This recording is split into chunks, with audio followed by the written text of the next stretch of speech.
that is on the Senate floor. And we'll proceed in file order. Senator Anderson, you are up first. You're presenting on all three items? Yes, please. Go right ahead, whenever you're ready. Okay. And as soon as we have a quorum, we'll call the roll. I was going to start with Iran.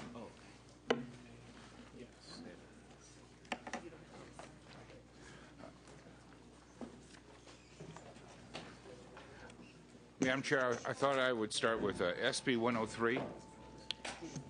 You are starting with SB 903? 903, thank you. 903, already. And this may be a candidate for suspense, so go ahead and make your presentation. Thank you, Madam Chair, Senators.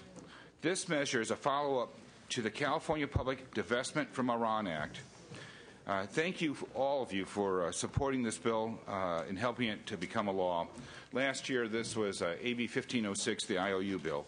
Now, 3 years after the law was enacted, and a few legislative oversight hearings later, we still are waiting for our public pensions to get the legislature's message to take divestment seriously.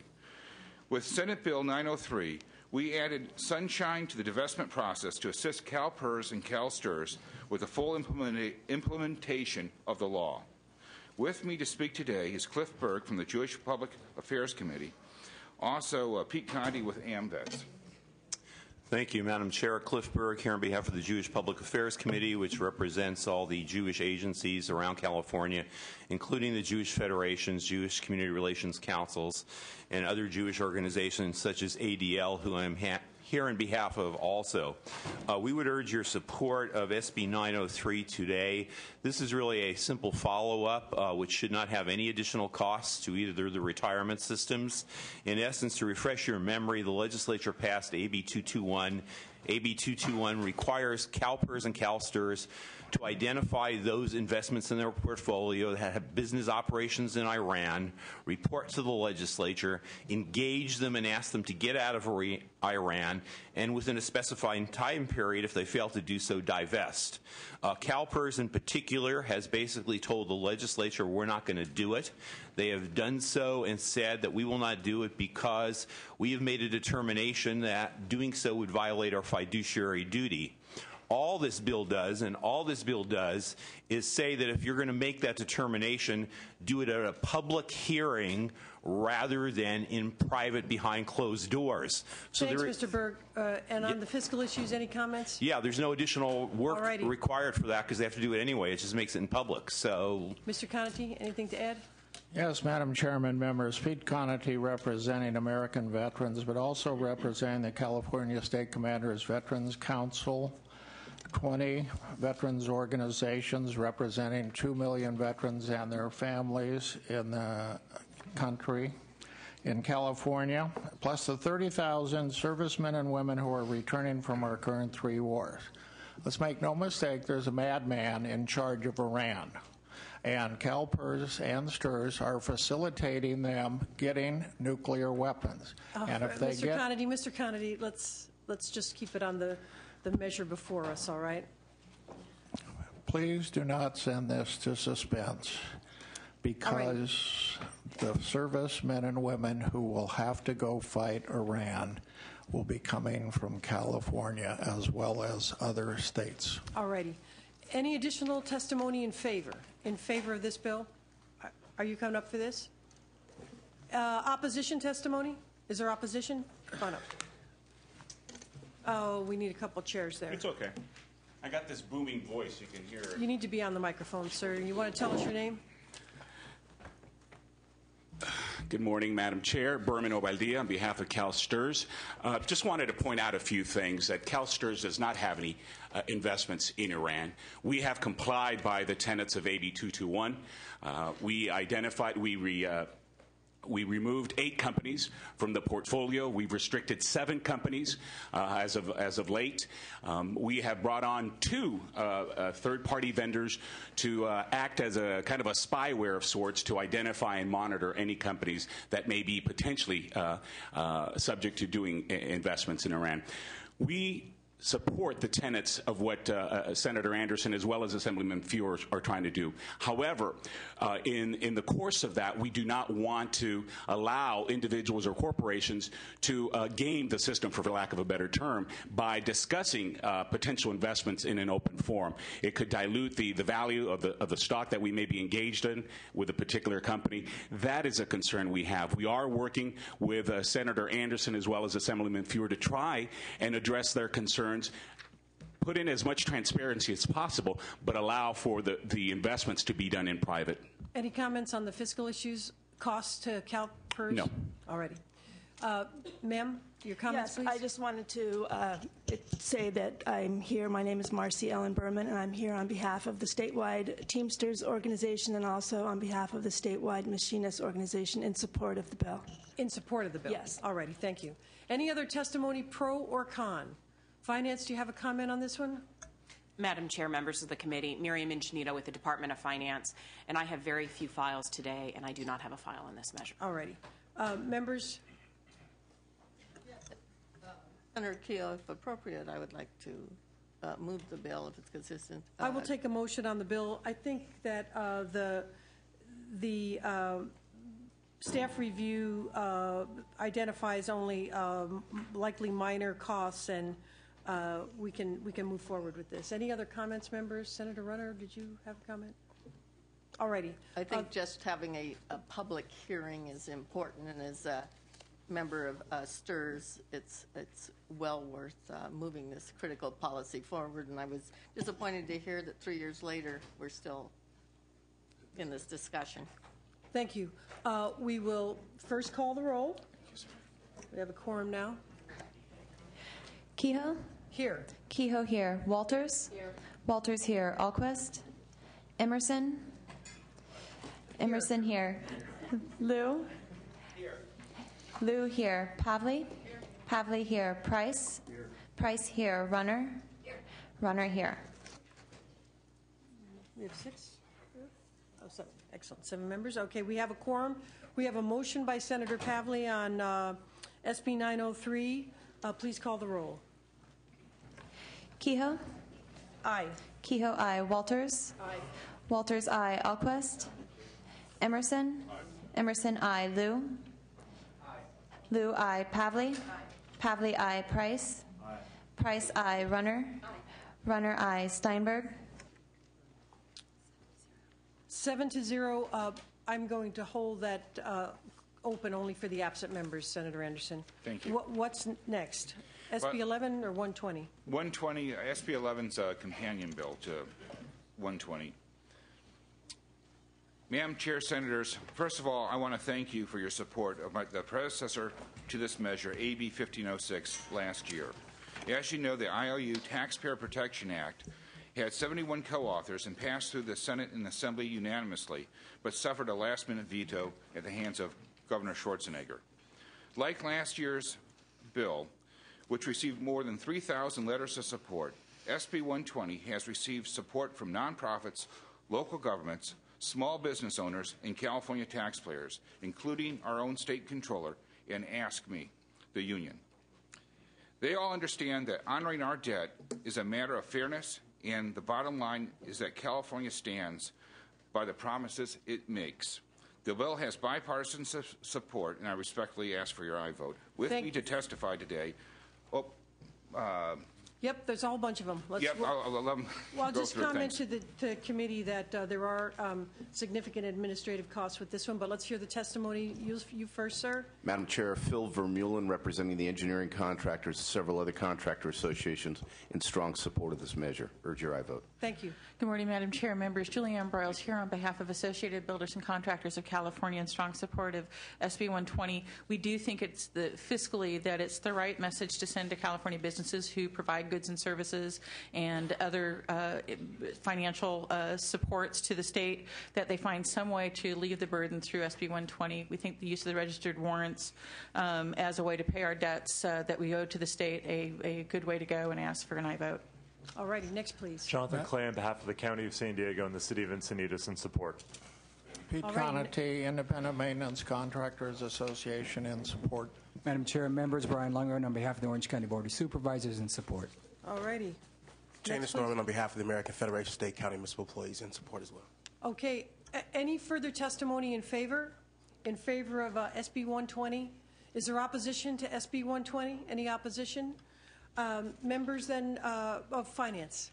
Madam Chair, the bill would result or could result in significantly higher borrowing costs for the state, unabsorbable administrative and staffing costs for state departments, create unintended cash flow insolvency for some of the departments or programs, and the uncertainty could lead to concerns by the rating agencies and other investors, resulting in significantly higher costs in short and long-term borrowing to the state of California, and the Department of Finance is opposed to this measure. Thank you. We agree that there are some significant costs. There's also two recommended amendments, Senator Anderson. So while it's in suspense, maybe we can work with you on those. Well, I would ask, Madam Chair, that when they were looking at the analysis, did they look at the offset and the cost of the interest that we pay on those IOUs? Yeah, we'll discuss that while it's in suspense. Okay, Thank you. And there's one last point. Okay. Many of the people that received these IOUs last year are no longer in business this year. And the concern I have is that they're looking only at the next quarter in the current cash flow. They're not thinking in terms of the lost cash flow in the following year due to the businesses that are forced out of business because they can't meet the payrolls. Suspense is May 26th, Senator Anderson, so it won't be too long. This item goes to suspense then, and we're going to hear from Senator Anderson on SB 11, please. You want to present on that? Yes, I do. All righty. SB 11 on... SB 11 simply looks at the fact that many of these people received these IOUs last year, and because, as a result of the IOUs, they weren't able to pay their taxes and penalties. They didn't make their tax payments on time, and they now have penalties and interest, and this would simply waive those penalties and interest and allow them just to pay the taxes. It wasn't through their own fault that they weren't able to pay. The IOUs were overwhelming.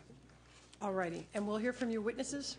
Good morning, Madam Chair. Senators Julianne Broyles here on behalf of Associated Builders and Contractors of California. Again, we think that this is a common sense measure. Contractors have suffered almost 80% downturn in their economies, their industry over the last year and a half.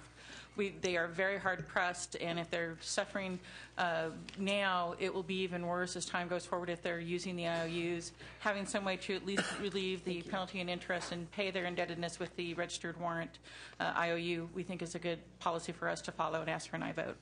Madam Chair, Phil Vermeulen, representing the engineering contractors and several other contractor associations. Strong support. This makes sense and is fair. Thank you. Thank you. Next, please. Madam Chair, members, Pete Conity, Independent Maintenance Contractors Association, in support. Thank you. Jonathan Clay on behalf of the City of Encinitas in support. Madam Chair, members, Brian Lundgren on behalf of the Orange County Board of Supervisors in support. All righty. Any further discussion in favor of the bill? Any opposition to the bill?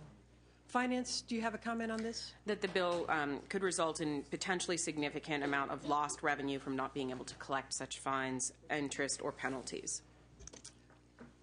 Members, this, again, like Finance, we've identified significant costs. There's also a recommendation that priorities be established for the taxpayers in the bill. So while it's in suspense, we'll work with you on that, Senator Anderson. I would just impress upon the committee that we're sending a message to Wall Street, and what we're saying is that we're going to withhold money to our vendors, charge them penalties and interest, put them out of business, and that somehow that we're a sane state who's fiscally responsible. It's absolutely outrageous that we would consider charging penalties and interest to people who we denied payment to, and the only reason why they didn't pay their taxes on time, and the only reason why they have penalties and interest is because they contracted with a deadbeat state. This is about fairness, and I ask that you consider that in the vote. Thank you. We'll continue that discussion while it's on suspense. Thank you. And then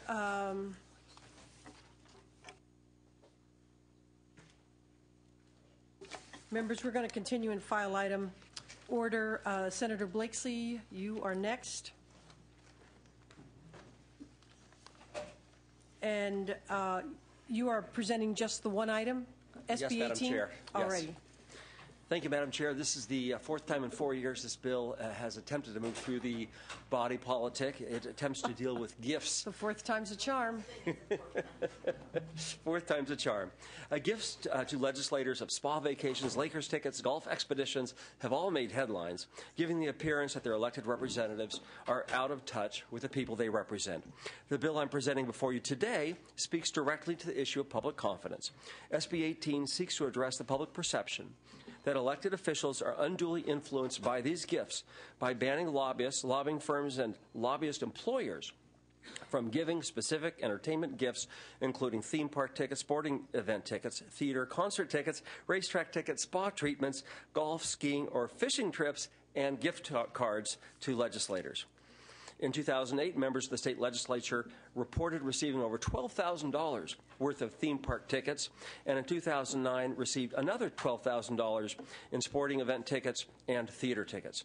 Current gift-giving laws set a $420 limit from a single source and a $10 limit each month from lobbyists. Unfortunately, simply limiting gifts to a dollar amount has not closed the loophole of inappropriate gift-giving by employers of lobbyists. SB 18 provides clear direction as to what is and is not appropriate to be exchanged between elected officials and individuals with business before the state legislature. This will serve as a shelter to protect us as well from receiving gifts that most of us really, frankly, do not want to receive. Yeah. Thank you. Some may argue, almost done, my apologies. On the fiscal issues, right? Yes, on the fiscal issues. This, in the form of AB 1412, was deemed minor and absorbable. We were shocked, frankly, to see a almost $200,000 price tag ascribed to it by the new FPPC commissioner. We checked back, and yes, Ross Johnson did score this as minor and absorbable and called Dan Schnur, the other Republican commissioner who sought very hard to push back on these types of abuses, and he also said it was minor and absorbable. So we're very troubled that a fiscal tag could prevent this type of reform from moving forward. Yes. FPPC has identified a enforcement issue of one personnel year. Any testimony in favor? I don't believe we've got witnesses, but it's supported by Common Cause and CalPERC. Very good. Any opposition testimony? Members, there are enforcement costs identified in the analysis, so the item will go to suspense, and we'll continue to work with you there with it. There could also be some enforcement revenues. There may be. We'll look at it while it's on suspense. Thank you, Chair. Thank you, Senator Blakesley. That goes to suspense, and then Senator Woke, and then Senator Vargas. Thank you for being here early. Senator Woke. SB 244. Let me just get to the, there you are. And you're just presenting the one item, right? Correct. Go right ahead. Madam Chair, I accept the amendment that was noted in the analysis. This addresses a serious public health and planning problem in California that has too long been hidden from view. There exist hundreds of disadvantaged and unincorporated communities home to an estimated 1 million people that lack the basic necessities such as clean drinking water, adequate sewage disposal, and a critical infrastructure. We've taken amendments to address the fiscal concerns the opposition has raised, some of them, and we remain in discussion with them. We took a significant amendment that to allow local governments to incorporate the changes the next time that they update the general plan, not separately but at the same time. Additionally, the state and local communities could access continuous sources of funding to incorporate the planning for the disadvantaged communities in their general plans. Clean Water State Revolving Fund, Safe Drinking Water State Revolving Fund, Cleanup and Abatement Account, and the CDBG monies. This bill is sponsored by the California Rural Legal Assistance Foundation, and Brian Augusta is here with me to testify and answer any questions. I ask for your aye vote. There is on page 2 of the analysis a recommendation to delete section 6 and replace that language. Okay, so that will be this will be a due pass as amended, members, and we'll go to your witnesses. Good afternoon, Brian Augusta on behalf of the California Rural Legal Assistance Foundation. These disadvantaged communities in California have severe infrastructure deficits that pose an enormous public health problem, and their long-term viability improving their long-term viability by improving water quality, access to sewer, sidewalks, and streetlights will actually, in the long term, I think, benefit this state. We're working very closely with our friends in local government who are still have concerns with the bill to try to reduce the obligations to them to make it manageable. But we think the first step in addressing these deficits is to get some good planning on the ground to figure out how we're going to fix them. And we're going to continue to work with our friends in local government and LAFCO to see if we can't get to a consensus on that as the bill moves forward. So for those reasons, we would urge an aye vote. Thank you. Next, please. Madam Chair, members, Justin Malone on behalf of the California League of Conservation Voters. The nexus here is that we have to manage our water resources well. This is critical to have the infrastructure in place, and we very much support this bill. Thank you, Senator, for bringing it to us. Any additional testimony in favor? In favor? Already, come on up, and then we will go to opposition if there is any. Tell us your name. Good morning, Yvonne Chambers. Thank you. Good morning, Yvonne Chambers, Planning and Conservation League in support. All righty. Anything else? Anyone else in favor? Is there opposition? All righty. Come on up.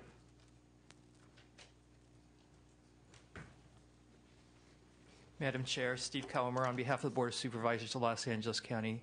We appreciate the work that the author's done to help mitigate some of our issues, and we continue to work with the author's office, but at this point in time, we oppose. Thank you. Members of Finance, do you have a comment on this one? Okay, thank you. Let's see then. Any comments, members? This is a due pass as amended. Senator Price? Just applaud the author and sponsors. I think it's a reasonable, responsible approach. I'm happy to be a co-author, and I move the bill. Thank you.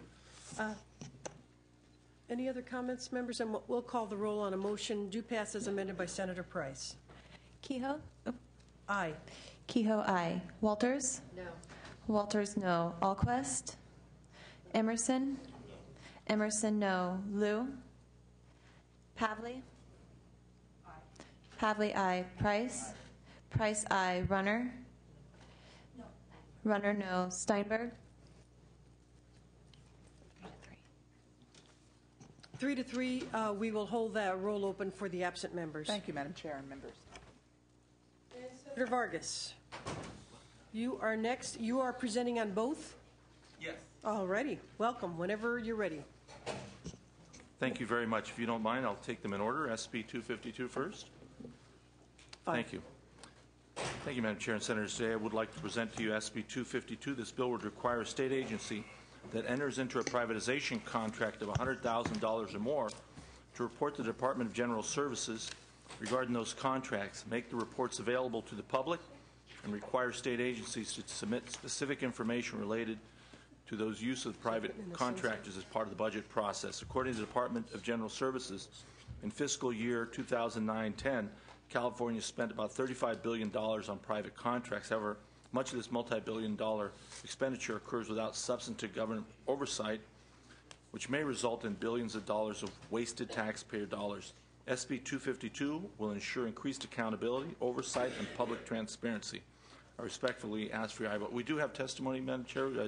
Janice Norman is here from ASME to provide for the testimony. Thank you. As well as others. We will go to your witnesses. Janice Norman on behalf of the American Federation of State, County, Municipal Employees.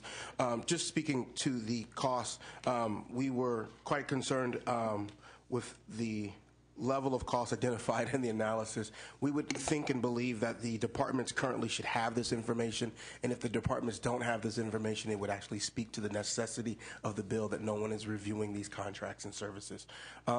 We also think that it would be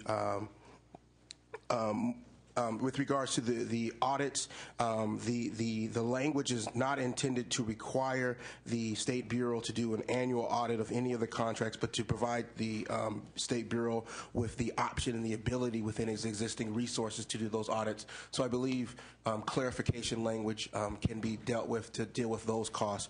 But speaking just to the financial costs, and obviously we see a need for the bill to be able to look at the in terms of being able to analyze the cost of doing this in-house versus the cost of doing the work contracted out.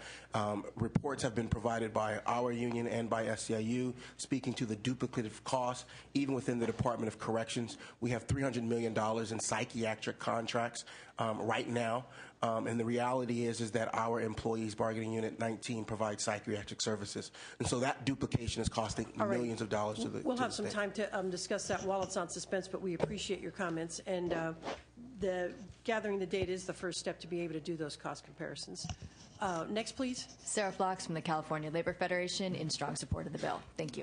Any other testimony in favor? Is there opposition? And Finance, you said you do not have an analysis on this. We do see costs here in the committee, so it's being referred to suspense, and Senator Vargas will work with you while it's there. There's also a suggestion in the analysis for a sunset. And then we'll go on to SB 40. 480, I believe. Yes. Yes. Thank you again for allowing me to present to you SB 480. SB 480 would leverage federal options to allow a person escaping violent environment to apply for basic need grants and food assistance, notwithstanding the income of the abusive partner, and would require counties to offer welfare to work requirement waivers when a person has identified themselves as a victim of domestic violence. This bill would also ensure that counties receive federal work participation rate, WPR credits, offered by the federal government in the event that a WPR penalty is assigned to the state. If I may, I would like to introduce to you Jessica Bartholow from the Western Center on Poverty and Law to give further testimony. Thank you. We'll go to your witnesses. Thank you, Madam Chairwoman. This is Jessica Bartholow, Western Center on Law and Poverty. We're a sponsor of the legislation. Again, the idea here with SB 480 is to be able to help domestic violence victims leave a violent environment and move into a secure environment when they decide to do so, and before they become so poor that it's difficult for them to come out of poverty. By leveraging the federal options to escape the violent environment, we're going to help families who are experiencing violence to be able to move to self-sufficiency more quickly. Thank you. Next, please. Hi, I'm Heather Minton with the California Partnership to End Domestic Violence, and we're proud to support this bill. Studies show that domestic violence victims' most cited reason for not leaving an abuser is economic insecurity. And when domestic violence survivors decide to leave their abusers, there's a 50% chance that they will fall below the poverty line. SB 480 would intervene with economic support sooner, as a result, ensure a more certain path toward economic security for these victims fleeing abuse. And for those reasons, we gladly support it. Thank you. Next, please. Beth McGovern on behalf of the California Commission on the Status of Women. We're in strong support. Thank you. And more testimony in favor? Come on up, please.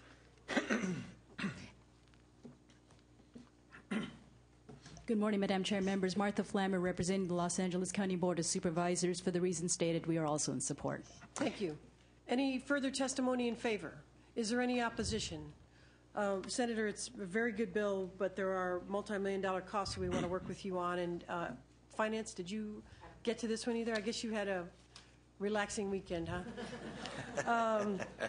So we'll continue the discussion. Thank you very much. And it goes to suspense. Thank you. All righty.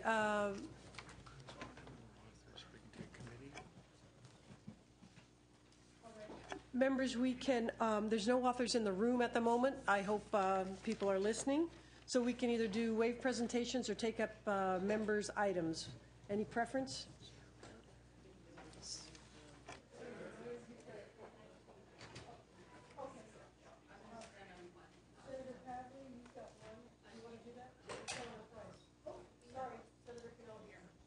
Senator Cannella, we're looking for customers. Come on up. I'm ready. All right. Are they all in support of my bill here already? We just want you to speak. No, let's see now. You have two items. I do. I'm going to take up SB 707. Pardon? Oh, yeah? Yeah. So 707, is that okay? While I wait for 513? No. That's perfectly fine. Actually, whatever your preference all right. is. I'm going to take up actually 513 first, and then I'll take 707. All righty, 513 members. This is a due pass. Welcome, Senator. Thank you very much. Good morning. SB 513 covers two different topics that are both very relevant to discussions in California agriculture today. The first component of this bill would reenact a section of the Food and Ag Code allowing CDFA to collect fees from licensed renderers and collection centers to enforce existing rendering, licensing, and registration laws. The current cap on this fee is $3,000 annually. The rendering industry supports CDFA's collection of fees to enforce existing rendering laws and licensing programs to maintain the integrity of the industry and protect the contractual agreements between all involved parties. The second part of SB 513 proposes to extend the sunset date on an assessment supporting CDFA's Certified Farmers Market program from January 1st, 2012 to January 1st, 2017. Every operator of one of these markets pays a nominal fee to CDFA for management of the Certified Farmers Market program, which pays for state inspections to guarantee that vendors actually grow the produce that they're selling. These operator fees are currently funded by a 60-cent assessment on vendors at the markets. For these reasons, it's important to extend the sunset date currently in code. This measure received unanimous support in committee. All right. Any testimony? Any testimony in favor of SB 513? Seeing none, Finance, any opposition testimony, I should ask first. Seeing none, Finance, do you have a comment on this one? I don't have files on either of his measures. We have a motion by Senator Walters. This is a due pass. We'll call the roll. Kehoe? Aye.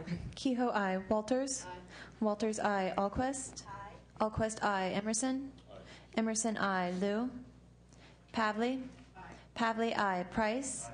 Price, aye. Runner? Aye. Runner, aye. Steinberg? 7-0. Senator, we're keeping that open for the absent members, but that's enough to move it out. Great. And then you also have SB 707. So I'll present that. So due to the increasing number of olive trees being planted in recent years, SB 707 proposes to add olives to the list of crops included in the Fruit, Tree, Nut Tree, and Grapevine Improvement Advisory Board, or IAB. This inclusion would be funded by an industry-supported 1% assessment on olive tree sales collected by CDFA, the same assessment that applies to other crops in the IAB. Most services funded by this assessment are provided by Foundation Plant Services at UC Davis, which maintains healthy stock for a variety of crops, including certain species of grapes, nuts, peaches, and apples. The assessment is supported by the olive oil industry because nurseries and growers recognize the value of maintaining the healthiest stock possible to ensure the future viability of oil olives in California ag. As oil olive planting continues to grow in California, it is important that our state invest in research to study diseases affecting this crop and ultimately maintain a healthy oil olive tree stock. Senator, any testimony in favor of SB 707? Is there any opposition testimony? Finance, do you have a comment on this? We have a motion by Senator Walters. Any other comments? We'll call the roll. Kehoe? Aye. Kehoe, aye. Walters? Aye. Walters, aye. Alquist? Aye. Alquist, aye. Emerson? Emerson, aye. Liu? Pavley? Pavley, aye. Price? Price, aye. Runner? Runner, aye. Steinberg? 7-0, and we'll keep it open. All right, thank you. Thank you, Senator Cannella. Senator Yee. And Senator Yee, you have 5 items. Are you presenting on all? Yeah, I am. All right. I take SB 136 first? Yes. Thank you very much. Senator Kehoe and other senators, telemedicine is a growing model for dealing with healthcare disparities throughout the state, particularly in rural and underserved communities. And so what this bill will do is to extend the sunset date from January 1, 2013 to January 1, 2018 for telemedicine for ophthalmology and dermatology. I would like to accept the staff recommended amendments in the analysis that would reduce the cost of the bill to minor and absorbable. With that, urge and I vote. Senator Yee, on the amendments, then you are agreeing to say may include include reporting requirements that would reduce the costs. That's correct. All right. So with that amendment, this could be a do pass with amendments. Testimony in favor? Is there opposition testimony? Finance, you have a comment on this? Do we have Senator Emerson moves the bill as amended. Any other comments? We'll call the roll then, please. Kehoe? Aye. Kehoe, aye. Walters? Aye. Walters, aye. Alquist? Aye. Alquist, aye. Emerson? Aye. Emerson, aye. Liu? Pavley? Aye. Pavley, aye. Price? Aye. Price, aye. Runner? Runner, aye. Steinberg? 7-0, Senator Yee, and we'll keep it open for the absent members. All right, thank you very much. Let me take SB 302, if that's okay. Yes. All right. SB 302. This issue is about protecting the integrity of our curriculum, our instructional curriculum here in the state of California, and particularly ensuring that out-of-state influence do not seep in to our curriculum and to our textbooks. Before making any further comments, let me accept the suggested amendments in analysis that would replace Secretary of Education with either the governor or superintendent of public instruction as an entity to be notified. Since the Secretary of Education office was eliminated by the governor, my preference is superintendent, but asked committee for your guidance on that. The issue is... So we will... this is likely headed to suspend, Senator, so we'll work on the Secretary of Education language at that time. Okay. Right. And the background on this is that, as we all read last year, Texas had began to really revise its curriculum material with its standards, making some revisionist history in the course of doing that. And again, you know, what I don't want, and I don't think anybody wants here in the state of California, is to have those revisionist history be part of our curriculum, and that's what this bill tries to do. Thank you, Senator. Is there testimony in favor of SB 302? In favor. Opposition testimony? Seeing none. Finance, do you have a comment on this? Members, there are some costs here. Not all of them have been calculated yet, and it needs that technical amendment on Secretary of Education. So this will go to the suspense file. And then, Senator Yee, do you want to take up 364? Yeah, why don't we do that? Thank you. This bill, I also know that it's going to suspense, but this is a reintroduction of SB 1391, which was approved by the committee last year, working with the opposition along with the Franchise Tax Board to address the issue. Basically, what this bill will try to do is to provide a greater accountability of some of the tax credits that we provide, and ensuring that the tax credits that are provided, that we get the appropriate benefits, either in terms of jobs or either in terms of money derived from businesses. And so with that, urgent aye vote. Thank you, Senator Yee. Testimony? Sarah Phlox on behalf of the California Labor Federation. We are the co-sponsors of this bill with the state building trades. We think it's a common sense measure to bring more accountability, put the infrastructure in place for more accountability on tax breaks. We have been working with the FTB and BOE to reduce some of the costs of the implementation. We did take an amendment in governance and finance that would streamline the reporting process so it wouldn't be so burdensome to the agencies to collect this information. And we'll continue to work with FTB and BOE and also the opposition to make this a bill that will really target bad actors who abuse the tax breaks that the state gives. Thank you very much. Additional testimony in favor? Any in favor? Is there opposition? Come on up, please. Few. And Senator, I just would comment that in the analysis that the costs occur before the savings. So that is one issue with appropriations, but we'll hear the rest of the testimony. And then there's another second one, an appropriate penalty to ensure compliance. So we'll work on those while it's in suspense. Go ahead, please. Thank you, Madam Chair and members. Mira Girton here on behalf of the California Chamber of Commerce. And we oppose this bill because we believe it's a flawed approach to trying to make future tax credits accountable and make sure that they're doing the job that they're supposed to do, instead of really creating any sort of mechanism for evaluating them or allowing the legislature to do something if it decides they aren't working. Instead, it penalizes an employer for losing jobs that may or may not have to do with the effectiveness of the credit. And we believe that this will discourage investment and ultimately cost the state and the economy.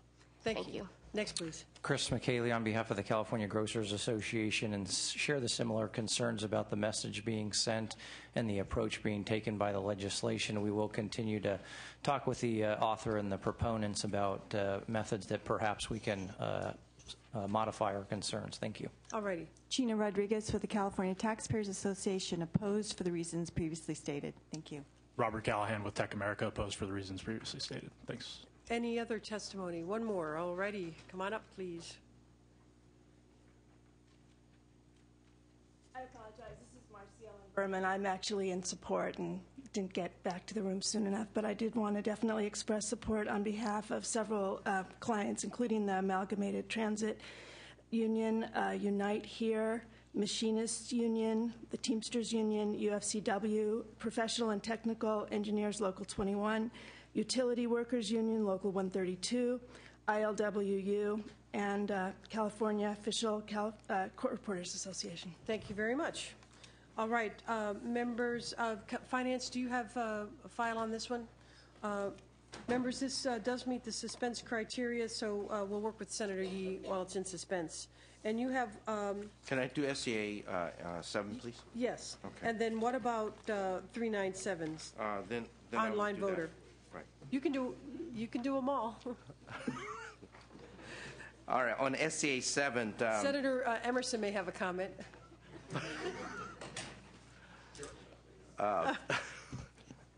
on SCA 7. SCA 7. Okay. Okay. This bill will propose an amendment to the California Constitution require public bodies to provide public notice at its meeting and publicly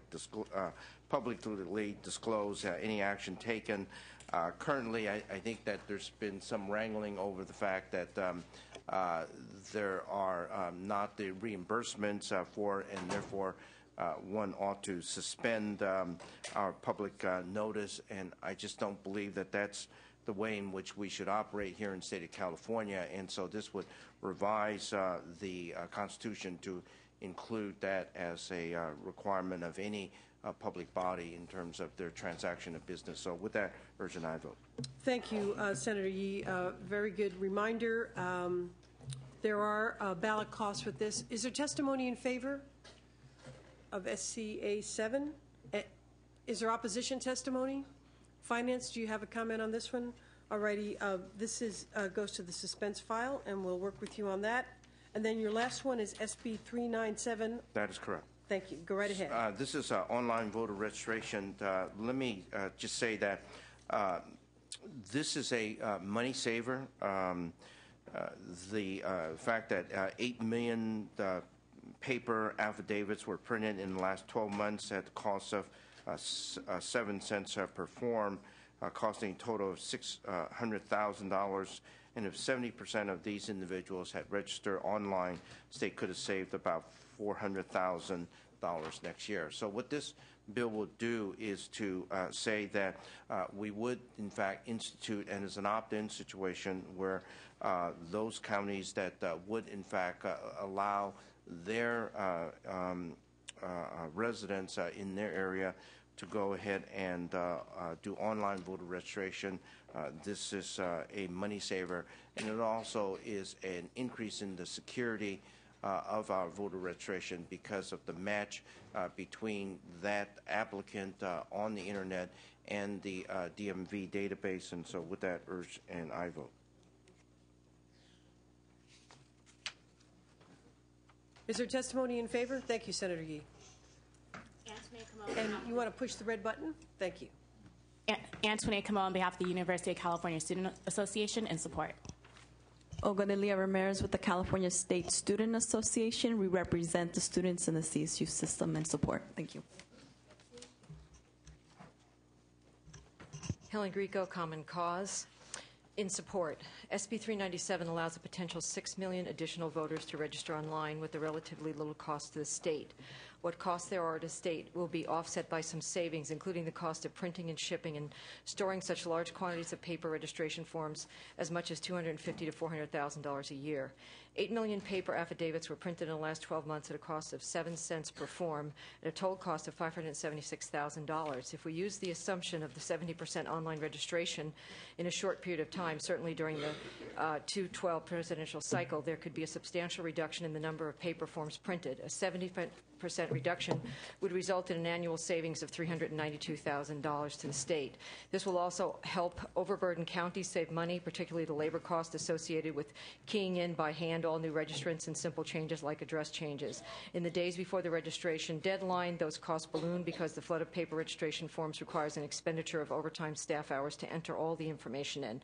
Since paper voter registrations are received and processed by counties, giving counties the permission to develop an online portal if they so choose to receive registration information from voters simply builds on the existing structure for registrations.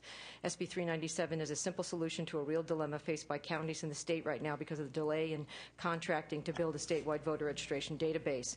We are currently having productive talks between the Secretary of State's office, Department of Motor Vehicles, and the counties and other stakeholders to work through how to implement this proposal in the most cost-effective way. We urge the Senate Appropriations Commissions to vote yes to move this bill to the full Senate floor vote. Thank you. Thank you, and we appreciate you addressing the fiscal issues. And there are, unfortunately, we see the savings there, Senator, but there are also some upfront costs to establish the service, so we're going to work with you while it's on suspense. Madam Chair, Steve Calmer on behalf of the Board of Supervisors of Los Angeles County. We thank the Senator for this bill. Our analysis of the bill also indicates savings to the county. In the out years? Yes. Yes, absolutely. Other testimony in favor? Is there opposition testimony? Finance, did you look at this one? Already, members, we will work with Senator Yee while it's on suspense. Thank you for being here. Thank you very much. Senator Lowenthal.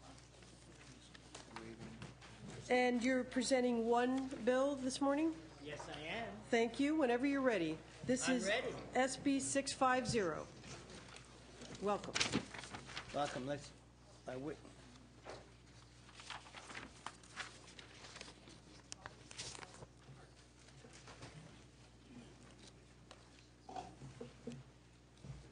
Good to see you, Eli. Go right ahead. Thank you, Madam Chair, members. SB 650 enacts the Long Beach College Promise Partnership Act, which allows the Long Beach Unified School District, Long Beach Community College District, and the California State University Long Beach to enter into a voluntary pilot program to allow Long Beach high school students to determine their readiness for college-level courses. This bill authorizes Long Beach Community College to admit Long Beach Unified School District students with special part-time or full-time status and to assign them priority enrollment and course registration. It clarifies that the participating entities shall absorb any costs related to the program, including an independent evaluation. This pilot project sunsets in 2019. With me today are Chris Steinhauser, Superintendent of Long Beach Unified School District, Eloy Ortiz Oakley, President of Long Beach Community College District. This is a district bill. It has had bipartisan support. I ask for your aye vote. Thank you. We'll go to your witnesses. Yes, thank you, Madam Chair and the committee. My name is Eloy Ortiz Oakley. I'm the president of Long Beach City College. This bill is before you. We ask for your support. The intent of this bill is to work together with the Long Beach Unified School District to address the college preparedness of all Long Beach Unified High School students. It is a partnership between two public education entities. We want to do the best that we can to eliminate the need for remediation once these students get to either Long Beach City College or Cal State Long Beach. The cost of the evaluation is absorbed by the community college and school district. We will present an independent evaluation as stated in the legislation to the Chancellor's office and to the legislature So we're here to ask for your support of this bill. Thank you. Next, please. Yes, thank you, Madam Chair and members of the committee. My name is Chris Steinhauser, and I'm the superintendent of the Long Beach Unified School District. Currently, 74% of our graduating seniors go on to college, and it's because of our partnership with Long Beach City and Cal State that this is happening. We have expanded our career pathways to 35 multiple pathways through our school system. Just last week, 8 of our 9 high schools were put on Newsweek's top 6% list, and that's grown from 7 in 2003. Congratulations. And we see this just in putting the icing on the cake, that we want to make sure that every single student is prepared for a college or career entry and remediation from our schools. Thank you. Next, please. Mark Taylor from Long Beach City. And there's, Mark Taylor from Long Beach City College, here in support and to answer any questions as needed. alrighty. Any other testimony in favor? Is there opposition? Finance, did you have a chance to look at this? Members, this is a due pass. Senator Emerson moves the bill. We'll call the roll. Kehoe? Aye. Kehoe, aye. Walters? Aye. Walters, aye. Alquist? Aye. Alquist, aye. Emerson? Emerson, aye. Liu? Pavley? Pavley, aye. Price? Price, aye. Runner? Runner, aye. Steinberg? 7 to 0. We'll hold the roll for the absent members. Thank you. Thank you, Senator Lowenthal. And that's enough to get it out, but we just want a full roll call. Thank you. Thank you. Appreciate your witnesses coming up.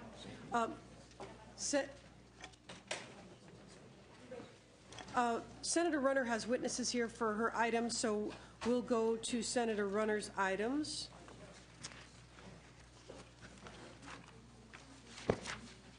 And are you presenting on both, Senator Runner? No, I am going to waive presentation on SB 55 and just present on SB 57. All right.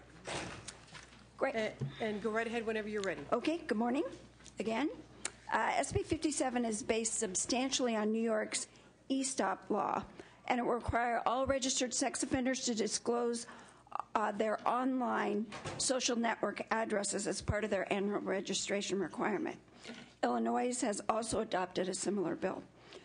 It's a narrower version of last year's SB 1204, and it was keyed non-fiscal last year, and it came out of this committee. As you know, John Albert Gardner confessed last year to the rape and murders of both Chelsea King and Amber Du Bois. He had a MySpace page with graphic descriptions of sex acts, and the last time he accessed the website was the day before Chelsea's murder. SB 57 is a bipartisan bill. I have Senator Liu and Calderon as co-authors of the bill. And it doesn't deny anyone access to social networking websites. It just requires the sex offenders reason to think before engaging in predatory practices on the internet. It simply adds a data field to the sex offender registration form that already includes sex offenders' residence, workplace, and vehicle information. The cost of adding just one field for social networking address should be very small. I have with me Mr. Chris Kelly, who helped develop the New York's e-stop bill, is here in support and would like to testify on behalf of the bill. Oh, you can testify from the chair. Right. And introduce yourself, please. I'm Chris Kelly. I'm currently a private citizen, but I'm the former chief privacy officer at Facebook. I'm honored to join Senator Runner and Senator Liu in backing SB 57, which aims to implement the critical measure of requiring sex offenders to report electronic identifiers and thereby help to build a safer California. The concept advanced in SB 57 originally came out of discussions I began on behalf of my former company, Facebook, where I oversaw privacy, security, and safety from 2005 to 2009 with various attorneys general around the country, starting in 2006. Well, Facebook has always had fewer problems than most social networks, in large part due to its real name culture and authentication requirements. We were growing quite rapidly and eager to assure that safer experiences on our site would continue as we expanded into the broader world. Many attorneys general proposed that we at Facebook should use sex offender registries to, at a minimum, identify risky users. We made a policy decision early on to bar convicted sex offenders from the site, but found that data from the states was largely unreliable in identifying offenders because it often consisted only of names and dates of birth. The problem of common names made the experience of false positives extraordinarily likely. No state registry at that time included electronic identifiers. As part of the ongoing discussion with the multi-state group of attorneys general focused on internet safety, I proposed a system where electronic identifiers would be added to registration requirements, and online companies would be able to access that information in simple electronic fashion. The purpose was to assure that online companies had reliable access to the offender registries and could make reasonable policy decisions based on that information. Attorney General Cuomo of New York took up this idea and introduced the first e-stop bill in 2008 with the active support of Facebook and MySpace. As we introduced the bill in Albany, now Governor Cuomo described perfectly what the e-stop concept is, taking Megan's Law into the 21st century. New York's e-stop bill was passed into law and took effect in 2009. Since it was implemented, Facebook and MySpace alone were able to identify and remove more than 10,000 convicted offenders, and other sites have removed thousands more. The concept is simple and straightforward. If we require the registration of physical addresses for convicted sex offenders, there is no good reason not to require the registration of electronic addresses as well. The U.S. Congress has seen the wisdom of this approach and followed the passage of New York's e-stop law with 2009's KIDS Act, which requires states to collect and make available to online sites electronic identifiers from convicted sex offenders. Most states, including California, have not yet implemented these requirements. SB 57 is an opportunity for California to meet this requirement quickly by implementing a clearly compliant KIDS Act system. The simple adding of an electronic identifier bill to sex offender registries is likely to add only a de minimis cost to the overall maintenance obligation and will be immeasurably powerful in both deterring convicted offenders and empowering police investigators to know more about offenders. e-stop is a common-sense updating of Megan's Law, is working in New York, is already required under federal law, has minimal costs, and is the right thing to do in building a safer internet. I strongly urge you to adopt the bill. Thank you very much. Next, please. Jonathan Clay on behalf of the County of San Diego in support. Very good. Senator, an important bill, but we do see some enforcement costs, and we want to work with you while it's on suspense and compare it to last year's bill where Assembly Appropriations had some questions about it. So let's do that, and for this morning it goes into the suspense file. Yes, Senator Alquist. Thank you. I think this is a very important bill, and because of my work on sex offenders, I'd love to be added as a principal co-author. Okay, great. Great. Thank you. I do appreciate that. If it's a federal requirement, we'll try to clarify that, too, while it's on suspense, Senator. Okay, great. Just 1 second. I didn't ask for opposition, if there is any. Is there opposition? No. Good. Seeing none? See, it should come out today. And Finance, do you have a comment on this one? All righty. Thank you, Senator Runner. Thank you.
To the public on Senator Pavley's bills, SB 152, we are going to take that up after lunch.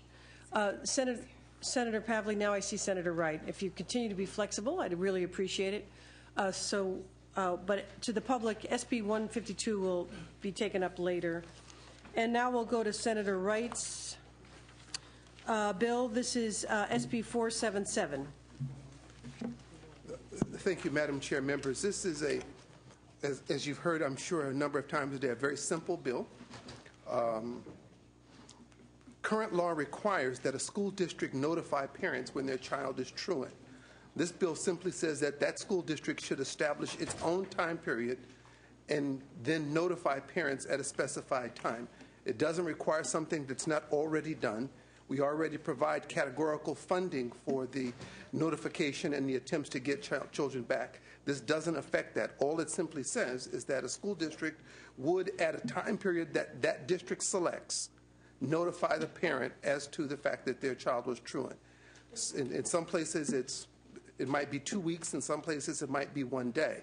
But there ought to be a time period that you know that if your child was absent from school for 2 or 3 days, that you'll know in whatever time period the school district specifies that the child was absent or truant, in this case, from school.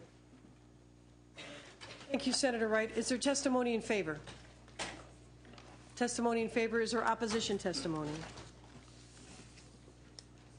No opposition. Finance, did you do an analysis on this? Members, we see only minor costs with this. It should be a due pass. Senator Price? Thank you very much. Any other further comment, members? Then we'll call the roll. Kehoe? Aye. Kehoe, aye. Walters? No. Walters, no. Alquist? Emerson? Liu? Pavley? Pavley, aye. Price? Price, aye. Runner? Runner, no. Steinberg?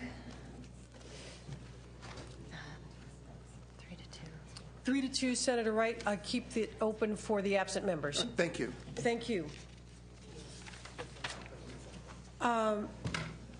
Senator Pavley, would you like to take up your other items? SB 152 will be heard after we resume session this afternoon. But on the other ones,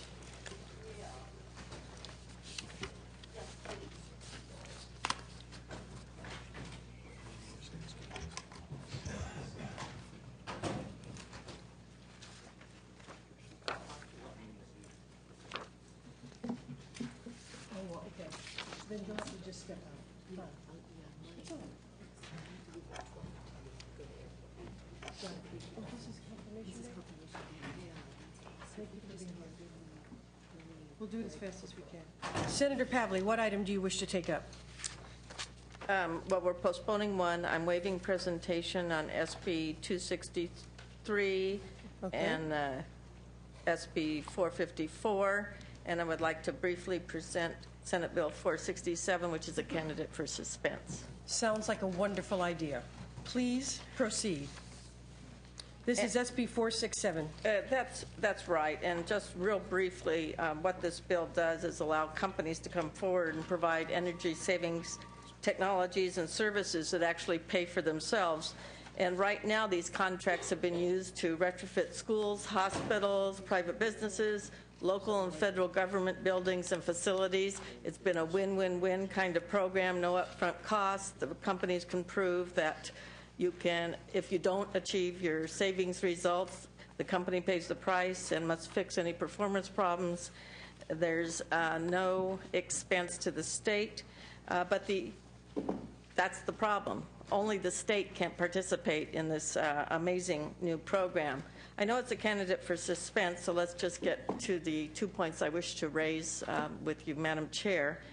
According to the analysis, you show sort of what we think is excessively high number, but according to our expert who will testify in a minute, Will Sims, former Chief Deputy and Director for Department of General Services, the estimate of the issuance of the Master Service Agreement, which is needed so state buildings can participate in this program, is highly inflated, at least 2 to 3 times the actual amount.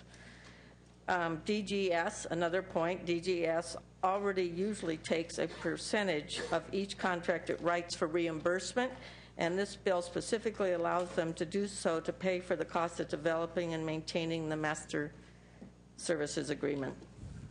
Thank you. Did you take a look at the two staff recommendations on the analysis? So one is on the master service agreements, and then the other is on a longer period for determining the energy cost savings. I'm going to have my witness response. All right. And so when it goes to suspense, Yes, Senator, correct. then we'll work on those two issues. Yes, got it. And we'll go to your witness. Welcome. Morning, Madam Chair, Senators. My name is Will Sims, representing Scientific Conservation Incorporated. The two pieces, one of which was the extension of time for analyzing how long it takes to pay something back, was fine with us. We had no problem with the amendments. I think the key point is on the cost. There's going to be a cost for anything related to DGS because it's a reimbursement agency. And our feeling, though, is that the amount of money it would cost for DGS to actually write a contract is very high in the analysis. It equates at $100 an hour for a person. It equates to 2,500 hours to write a contract that probably should take about 10, maybe 20 hours at tops to write. And all the different specifics for the bill that are required to understand what technologies to use have already been developed by university centers, and we recommend that DGS work with those centers to use those specifications so they don't really have to create a whole lot of new information. It's really just cobbling together a contract and managing the process of the RFP. All righty. Thank you. Any other testimony in favor? In favor? Is there opposition testimony? Is the finance have a comment on this one?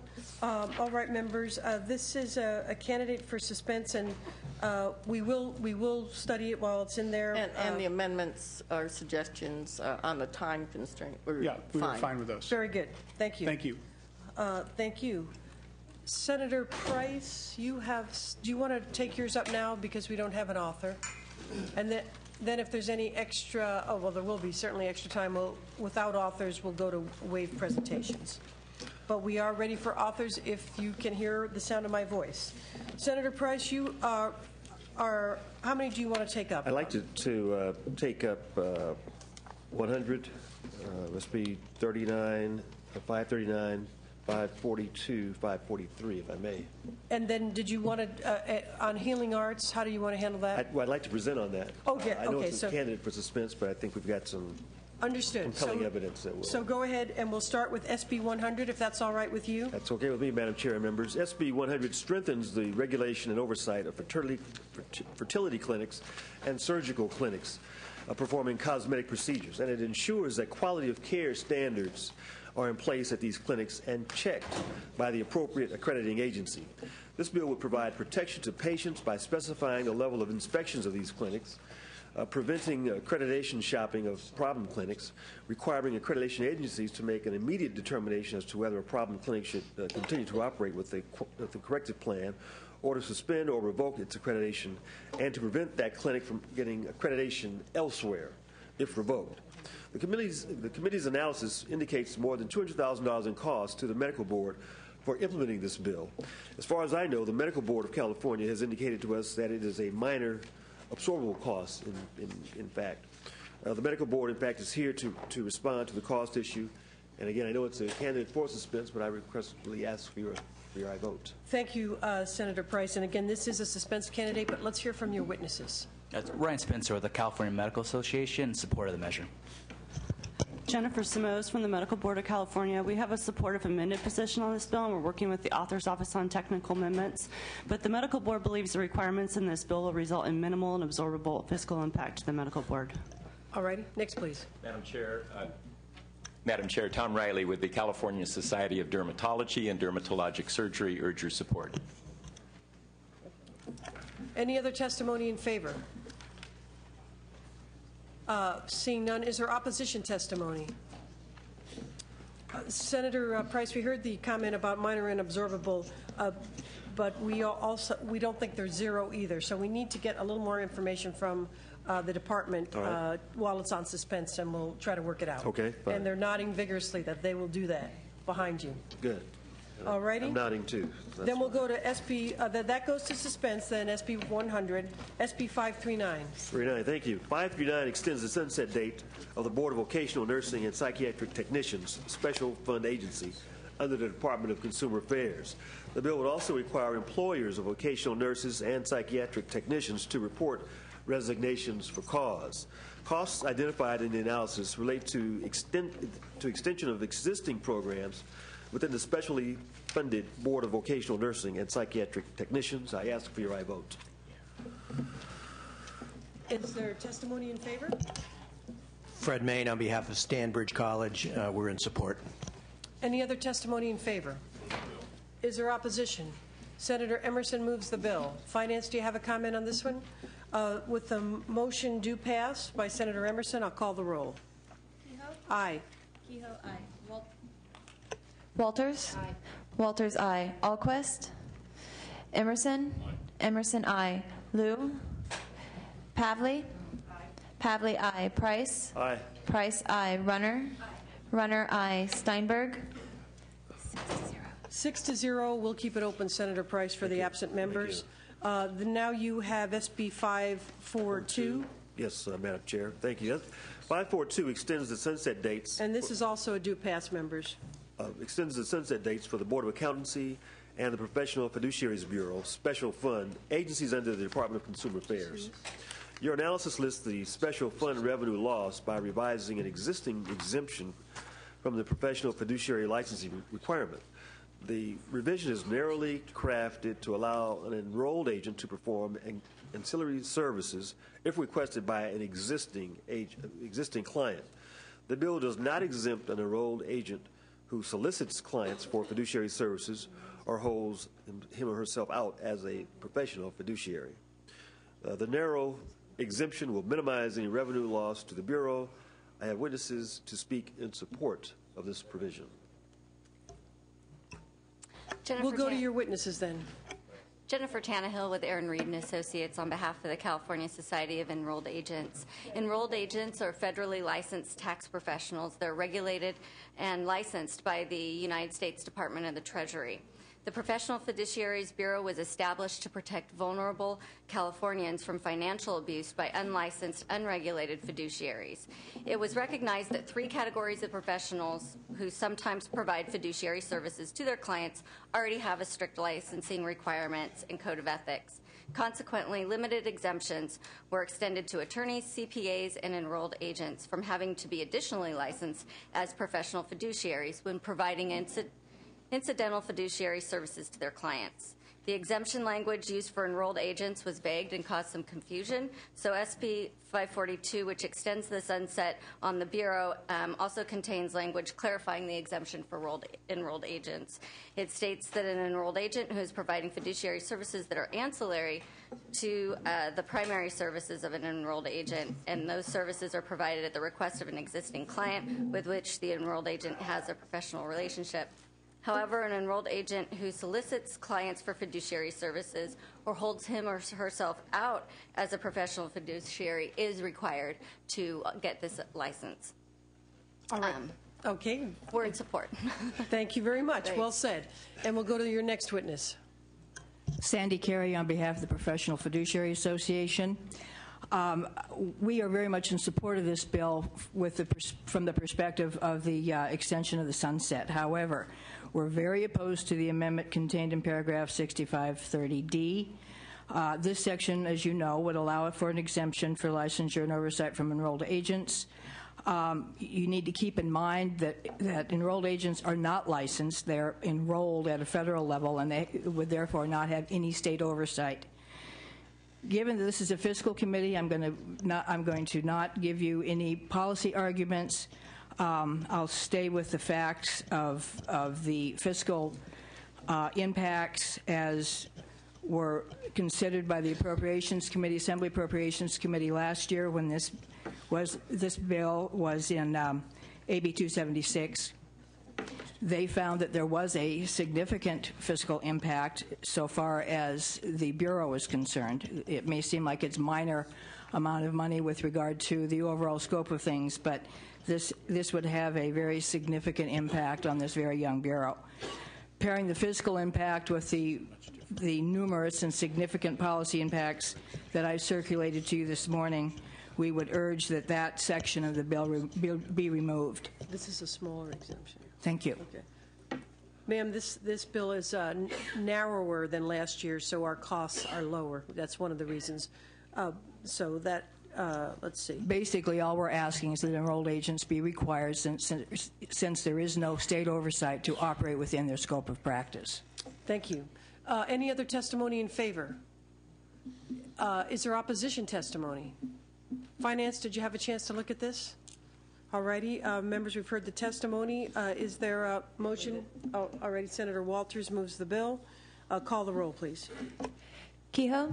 Aye. Kehoe, aye. Walters? Walters, aye. Alquist? Emerson? Emerson, aye. Liu? Pavley? Pavley, aye. Price? Aye. Price, aye. Runner? Runner, aye. Steinberg? All righty, 6-0. Senator Price will keep the roll open for the absent members. Thank you. And you now have SB 543. Yes, ma'am.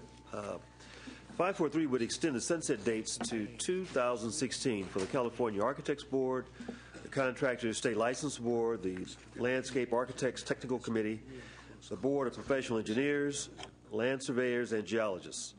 The bill also extends the dates to 2014 for the State Board of Guide Dogs for the Blind and the State Athletic Commission.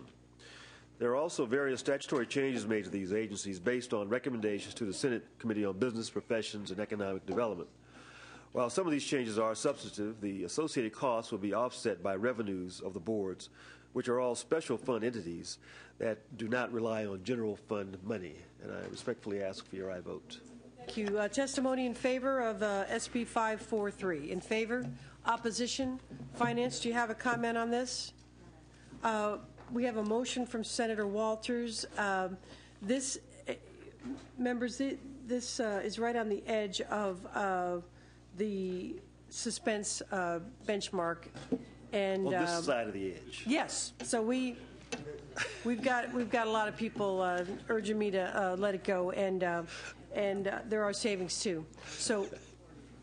So we have a motion due pass from Senator Walters. We'll call the roll. Kehoe? Aye. Kehoe, aye. Walters? Aye. Walters, aye. Alquist? Emerson? Emerson, aye. Liu? Pavley? Pavley, aye. Price? Aye. Price, aye. Runner? Steinberg? And that is 5-0. We'll keep it open. And Senator Evans, I see you down there. You have two items. Are you presenting on both? Yes, very briefly, Madam Chair. Certainly. If that's all right with you? Yes, absolutely. Okay, great. We can start with SB 155. This is a measure to ensure that women continue to have access to health insurance policies that have maternity coverage by requiring maternity services in all individual health insurance policies. This bill actually has the potential to save the state money. If women have greater access to insurance policies that have maternity services, then we can expect fewer women to have to turn to state programs.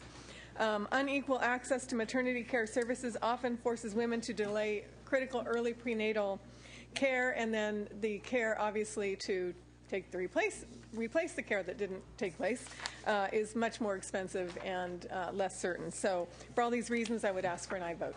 Well, looks like you have a number of supporters here. Let's go to your witnesses. Go right ahead. Excuse me, Shannon Smith Crowley, American Congress of Obstetricians and Gynecologists. No, I am not a smoker. Sorry, I have laryngitis today.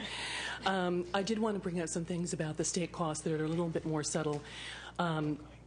As Senator Evans said, there's a crucial importance in having early prenatal care. Almost everybody gets some sort of coverage by the end of the pregnancy because we've got state and local programs to cover pregnancy to make sure that there's coverage. But especially in the first trimester is times when you have the early prenatal genetic screening, you've got substance abuse screening, you've got diabetic control, a lot of conditions that you can manage the pregnancy better and reduce the chance of preterm birth.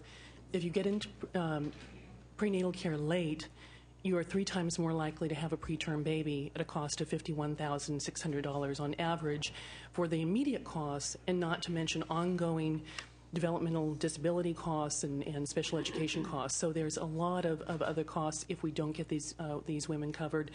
So we ask for your support today and your aye vote. All righty. Next, please. Madam Chair, Tom Riley with the California Academy of Family Physicians.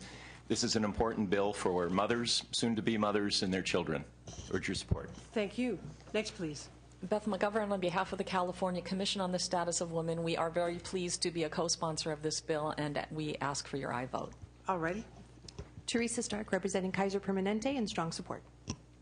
Christy Weiss on behalf of the Local Health Plans of California. We're in strong support and believe that the time has come for this bill to be enacted. Thank you. Thank you. Brianna Pittman with Planned Parenthood Affiliates of California, also in support. Thank you.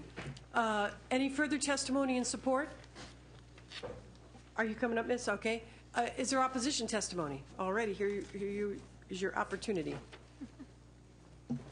Hi, Stephanie Watkins on behalf of the Association for California Life and Health Insurance Companies. We're currently opposed unless amended and shared some policy concerns and amendments we'd like to see the author and sponsors consider, and for those reasons we remain opposed. Thank you. Thank you. Excellent bill, Senator Evans, but significant costs. We'd like to work with you while it's on suspense and see what we can do to bring those down if possible. So that item goes to suspense. And are you going to take up SB 907? Yes. Go right again, ahead. Briefly.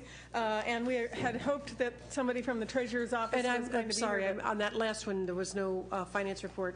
Alrighty. Thank you, Senator Evans. So now we are on SB 907. Excuse me for interrupting. No problem, Madam Chair. This is a bill that is sponsored by the Treasurer's office, and the Treasurer himself, I believe, is having surgery this morning, and his office is at the Governor's press conference, so we may or may not have somebody here to testify. But this bill creates a master plan for infrastructure financing and development creates the commission that would create the plan. And the idea behind this plan is something that the Treasurer and I have been working on for many years. It's to help California get its hands around the existing infrastructure debt and the needs that the state of California has for the next 20 years. So it is a very critical and very important planning document that will allow the state to both save money and address its existing infrastructure needs in some logical, rational fashion. I would ask for an aye vote. Thank you, Senator. Is there testimony in favor? Is there opposition testimony? Finance, you do have a comment on this one. I do. Finance estimates that the Commission would require between $500,000 and $1 million in funds annually as a result of the staffing, operations, per diem, travel, facilities, and advisory costs associated with this measure, and as such, the Department of Finance is opposed. Members, this is a candidate for suspense. We all remember the testimony in Governance and Finance. So let's work together on this and see what can be done while it's on suspense. I'd be happy to. I spoke to the Treasurer about it again last week. I think it's really critical that we do this. If we don't, we're just going to continue following behind. And I neglected to mention, it has no general fund impact. It is funded entirely out of special funds. Thank you, Senator Evans. So we'll put it in suspense, but we'll work with you in the meantime. Thank you. All right. Where were we? Should we do wave presentations, members, and see if we can dispense with some of them? Senator Blakesley is at the top of the file. We'll go in file item order. This is to the public. If you're here to testify on the following items, the members are not going to testify, so come up when I call the bill. SB 19 by Senator Blakesley has to do with the Political Reform Act. Is there testimony in favor? Is there opposition testimony? Finance, you have a comment on that? Then that one goes to suspense. Senator Blakesley has two more items. SB 356 on state parks. Is there testimony in favor? Opposition? Finance? That one goes to suspense. SB 462 by Senator Blakesley, having to do with special education certification thereof. Are you here to testify in favor of that? Opposed to that? Finance, and that goes to suspense as well. Senator Padilla has one item on energy research and technology. It's SB 35. If you're here to testify in favor, show yourself now. Is there opposition to SB 35? And Finance, no comment. That will go to suspense. Senator Runner has SB 55, placement at release of parolees. Is there testimony in favor? Is there opposition? And that item goes to suspense. And we took up SB 57 and disposed of that. Next is one item by Senator Rubio, SB 570, San Joaquin Valley Pollution Control. Are you here to testify in favor of that? Anyone opposed to that? And Finance, no file. That goes to suspense. Next is Senator Hernandez. Oh, Senator Pavley has two on which she has waived presentation. SB 263 having to do with the public availability of reports on wells. Is there testimony in favor? Opposition? Finance, no file on that. That goes to suspense. And next by Senator Pavley is SB 454 on energy efficiency standards. Is there testimony in favor? Is there opposition? And Finance, no file there. That one goes to suspense. Next we have Senator Hernandez, SB 185, public post-secondary education. Is there testimony in favor? Opposition? Opposition, come on up. This is SB 185, post-secondary education. Candidate for suspense, please introduce yourself. Thank you, Madam Chair. I'm Diane Schachterly with the American Civil Rights Coalition, and we oppose this bill because it violates Article 1, Section 31. But I know in your analysis, you don't normally consider costs for litigation, and we, in fact, would challenge this bill were it passed.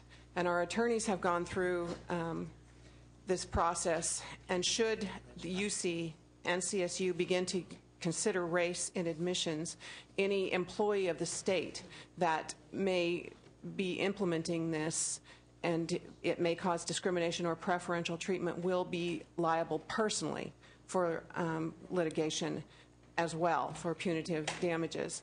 So liable personally? Any employee of the state. This is your our theory. attorneys opinions have gone through this that if CSU or UC were to develop a system whereby employees evaluating applications for admissions actually engage in discriminatory conduct or preferential treatment outlawed by Section 31, such action would subject those employees to potential liability, both compensatory and punitive damages.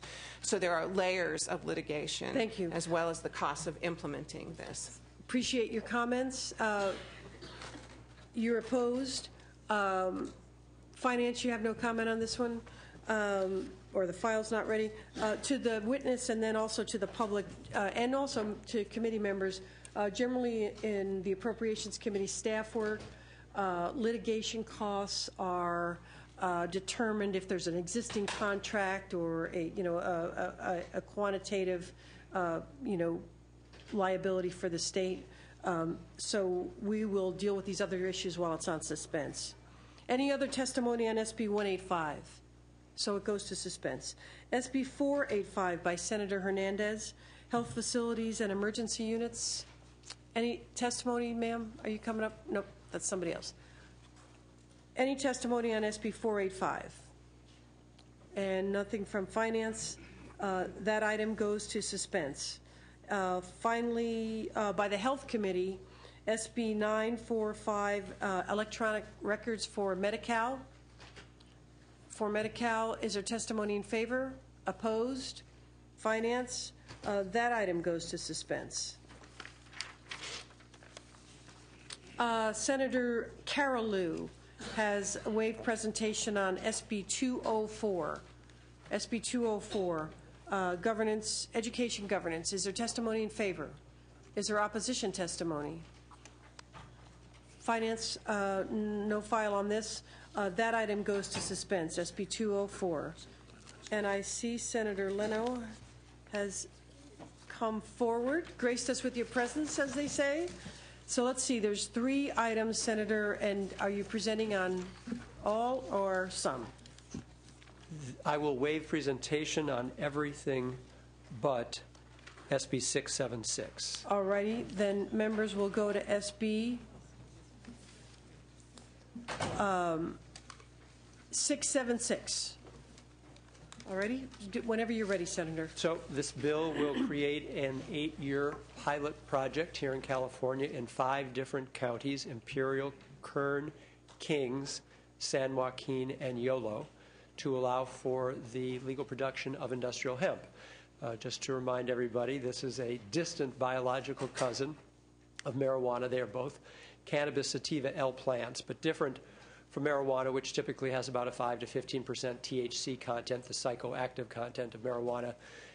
Industrial hemp, by definition of our bill and international definition, is just 0.3%, no more than 0.3%, which is known as trace amounts.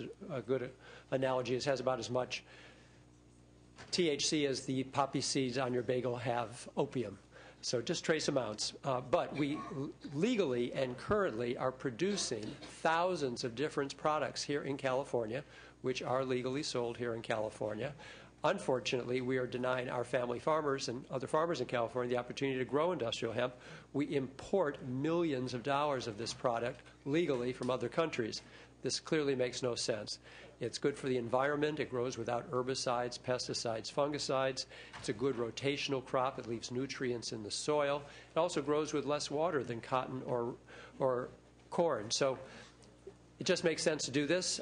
We believe that there's no cost to the state. I believe you have the same analysis of it. The Department of Food and Agriculture believes that there are small and absorbable costs. Any additional costs could be recovered by any kind of registration fees once we do allow for the sale of hemp seeds. So I would ask your aye vote. Thank you, Senator Leno. And you have a witness? Good morning, Chair, members of the committee. I just had to run up here quickly. Sorry, Patrick. My name is Patrick Goggin. I'm counsel for Vote Hemp and the Hemp Industries Association. This is a self-regulating, self-sustaining bill, and we just urge your aye vote. Opening up your passage of this bill will pave the way for a future multi-billion-dollar-a-year industry. Thank you for your aye vote. Thanks. Thank you. Any other testimony in favor? Is there opposition testimony? Finance, you have a file on this? Members, this is a do pass. Motion by Senator Pavley. Any other comments? Then we'll call the roll. Do pass on a motion by Senator Pavley. Kehoe? Aye. Kehoe, aye. Walters? No. Walters, no. Alquist? Aye. Alquist, aye. Emerson? Liu? Pavley? Aye. Pavley, aye. Price? Aye. Price, aye. Runner? No. Runner, no. Steinberg? Senator Leno, and we'll keep the roll open for the absent members. Thank you, Madam Chair and committee members. Thank you. Members, we have about 16 minutes. We'll continue. Oh, Senator Corbett's here. Excellent. Come forward, please. I have less than 16 minutes of bills, I believe. Good. You have 3 items. Are you presenting on all? Yes, briefly. All righty. Then SB 515 on battery recycling. Thank you very much, Madam Chair. As you know, this is a suspense candidate, and so I'll make this very brief. This bill, 515, will create a battery stewardship program in California, and it's very similar to the bill that was approved by this committee and the Senate last year. Household batteries are already banned from solid waste landfills in California, so consumers need a place to dispose these items. As a result, local governments and taxpayers spend tens of millions of dollars to manage this type of waste. There's no general fund costs associated with this bill, and we are working on amendments to substantially reduce the special fund cost on the administration of this program. And we're also working diligently with all of the parties, trying to resolve many diverse interests and points of view. And we look forward to having this time while the bill's on suspense to work with the various parties. Testimony in favor? Madam Chair, Justin Malone on behalf of Stop Waste, the Alameda County Waste Management Authority. We're the sponsors of the bill for the second time. As the author said, we did get most of the way through the legislature last year. We are currently working with the industry, actually both sides of the industry, We believe we may be able to get there before the suspense calendar is heard. And fundamentally, the importance of this and the way the bill is structured and the way we intend to move this bill along is to ensure that there's shared responsibility for this, what is becoming an excessive, very expensive process for local governments and certain retailers as well. Our hope is that we're going to be able to find the balance between getting the obligation on the producers, the people that sell and import the batteries, as well as shared responsibility for the local government. So Right. that's our intent, and we urge our vote. We will work on those issues while it's in suspense with Senator Corbett. Thanks, Thank Madam you. Chair. Next, please. Chair, members, excuse me for my voice today. I'm Rachel O'Brien on behalf of the California Association of Environmental Health Administrators and the California League of Conservation Voters. I'd like to associate my testimony with my colleagues and ask for your support. Thank you. All righty. Next, please. Margaret Gladstein on behalf of the California retailers, also in support. We think it's a sound fiscal and policy approach. Thank you. Any other testimony in favor? Is there no more in favor? Okay, opposition? Opposition, come on up. Introduce yourself, please. Good morning, members. Robert Callahan with Tech America, representing over 1,200 members of the tech industry in the United States. We're here opposed to this bill. We agree with many of the points raised in the analysis that there are a significant specter of cost to the state raised by this bill. As the analysis correctly points out, the increased cost of retail batteries we think will be significant under this bill. And our members, many of whom just produce the devices that contain the batteries in them, are captured under the bill's definition of producer. So this bill would affect our members. The state, as you know, is a huge purchaser of products with batteries and batteries themselves. So I think the cost impact on the state should be noted. And just to go over a few of the reasons why this will increase cost. Number one, the higher cost is really underlined by one of the requirements, which is that a producer must establish a convenient collection location in every county in California at a rate of 1 per 10,000 individuals by 2014 and 1 per 5,000 individuals by 2018. To illustrate, Sacramento County alone would require Company X to establish 280 collection sites in Sacramento County alone, with likely hundreds or thousands more across the state. In addition, to develop these product stewardship plans, our companies would be required to carry out an APA-style public process in the development, including soliciting and responding to public comments. So we think these costs will be significant and will be passed on to the state, and we oppose the bill. Thank you. Next, please. Chris Rosa, representing the Advanced Medical Technology Association, ADVMed. It's a national trade association for medical device manufacturers. Although none of our member companies make batteries, we're nevertheless captured in this bill, which is a concern. Your members make batteries or do not make batteries? They do Okay. not. Just a little bit louder, please. Right. They do not make the batteries, but they're nevertheless captured in this bill. To escape being captured in the bill, we don't have the luxury of just not including batteries in our products. FDA mandates that we do include the batteries in the products, and they're in full working condition when the healthcare consumer purchases them. There's also a cost to this will increase the cost of medical devices through the increased cost of batteries. We consider Medi-Cal as a very large purchaser of medical devices, as are the state makes other healthcare purchases. Also, we're concerned with the impediment to access to care in Section 42450.13b. It allows, if the state doesn't approve the stewardship plan of a company, that product can be banned from being sold in California. So we're very concerned with the potential impact to access to care. So for those reasons, we ask for your no vote. Thank you. Next, please. Emily Pappas with Lehman, Levi, Pappas, and Sadler here today on behalf of Hewlett-Packard, opposed to the bill for the same reasons. HP does not manufacture batteries, and further, HP proactively has done their own environmental take-back program that's free to the consumer. Thank you. Next, please. Meg Katzenbrown of the Nossman firm, representing Feld Entertainment, the parent company for Ringling Brothers Barnum and Bailey Circus, Extreme Motocross, and monster trucks. Also in opposition. We can tell you're in your element. Well, once you take me out of the circus, I start going downhill. Maybe you better consult with Senator Emerson.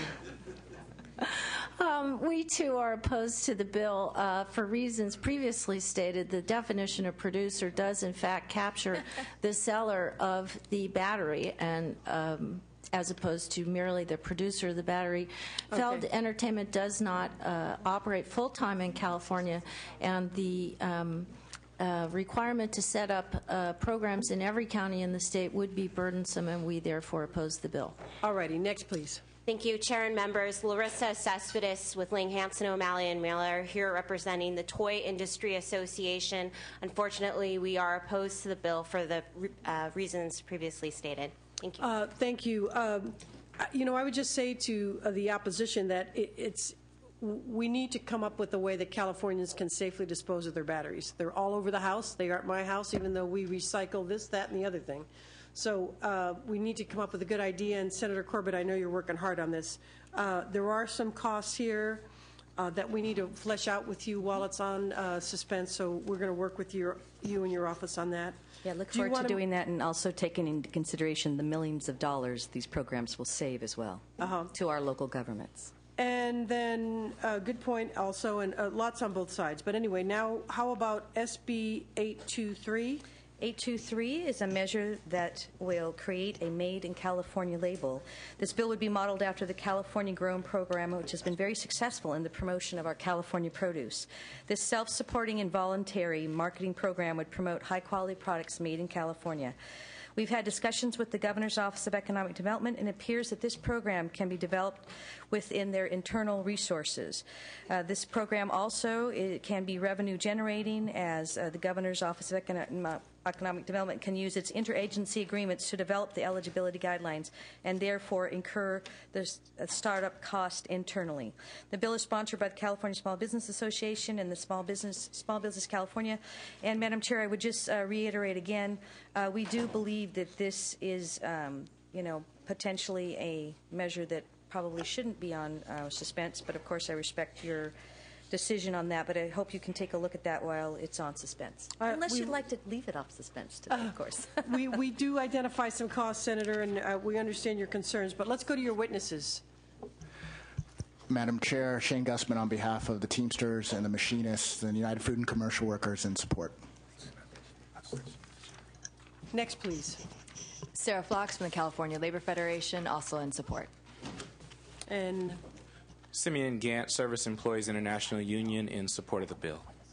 all righty. Other testimony in favor? Is there opposition to this bill? No.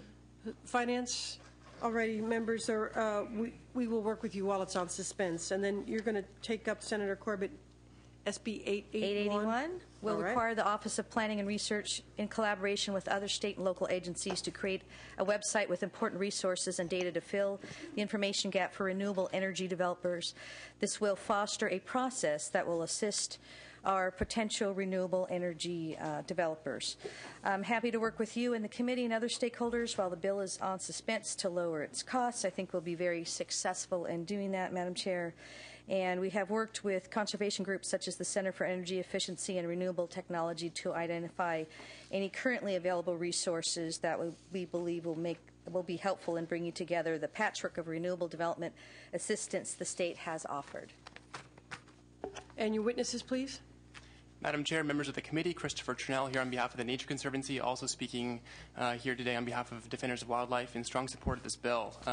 Implementation of this measure will clearly provide better information, more easily accessible to the developers of renewable energy projects, especially in areas like the desert where there's a lot of conflicts between the development of these projects and ESA conflicts, et cetera.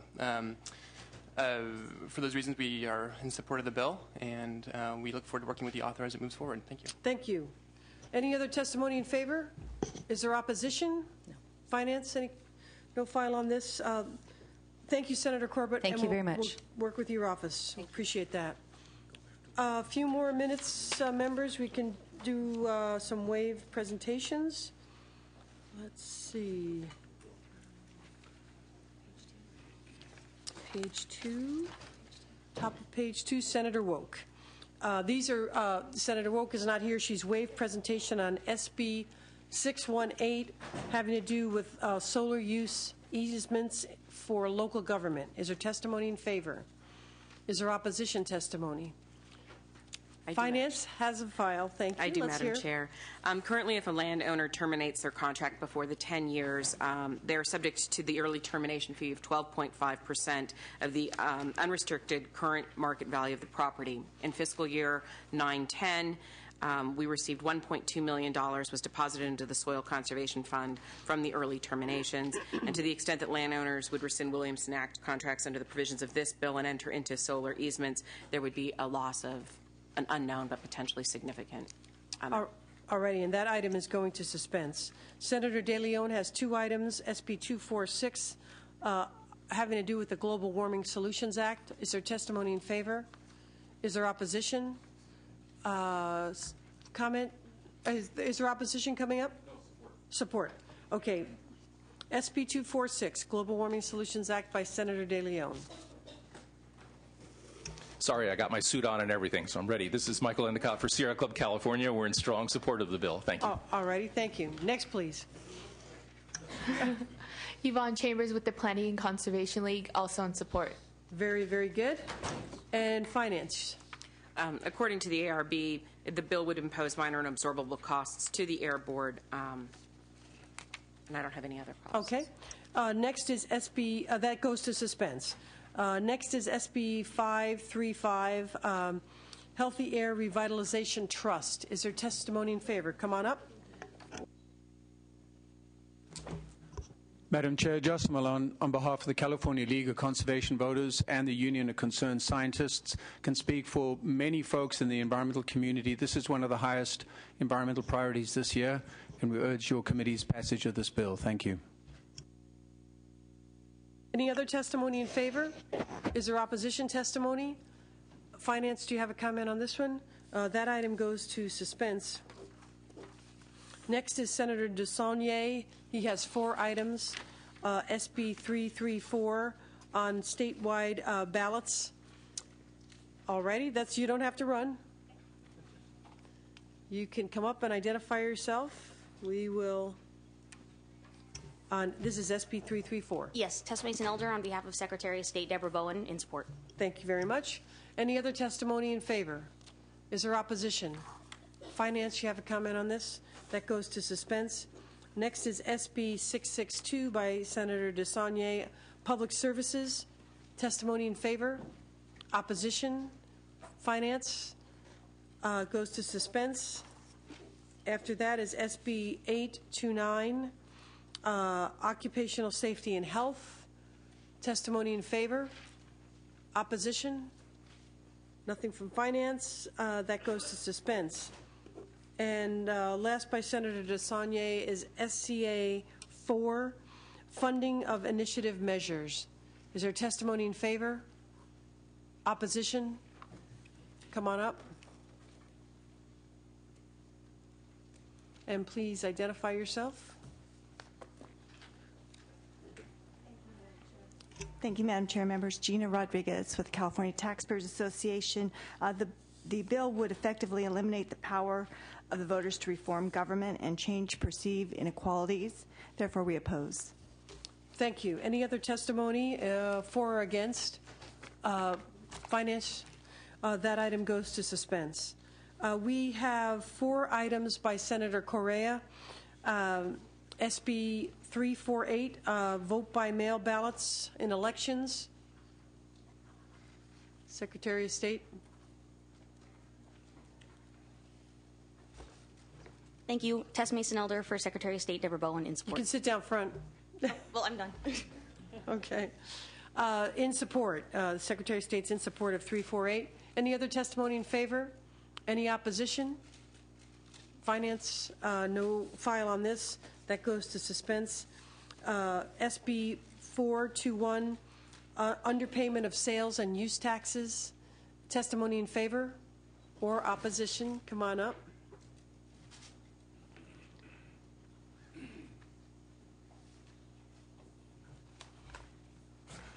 Thank you, Madam Chair. Members, Gina Rodriguez with CalTax. For those of us who've been around since 1991, we've waited a very long time to see this bill pass. CalTax is in support. You're in support. All righty. Any other testimony in support? Opposition? Finance, no file. That bill goes to suspense.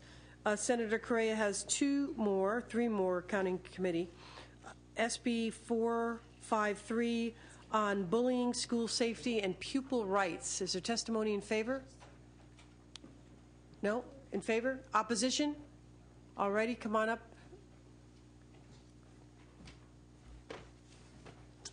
Tiffany Mock on behalf of the ACLU. A little bit louder, please. Sorry. Tiffany Mock on behalf of the ACLU. We oppose this bill. Matt Bunch on behalf of Equality California. We're also opposed. All righty, the item goes to suspend. Oh, well, let's see. Any other testimony? Finance? Okay, that goes to suspense. Next by Senator Correa, SB 472, Early Intervention Services. Is there testimony in favor? Opposition? Finance? That item goes to suspense. Oh, and I'm sorry. Senator Correa is going to present the Veterans Affairs Committee bill, I guess, later on in the file. So we'll leave that open for now. Yeah. All right. Oh, Senator Strickland only has one. SB 443, Veterans Memorial. Is there testimony in favor? Opposition? Finance, you have a file on this? Then Senator Strickland's item goes to suspense. Members, that brings us to the noon hour. We're supposed to be on the floor. We will recess and return after session and whatever else, after caucus. So for right now, we're recessed.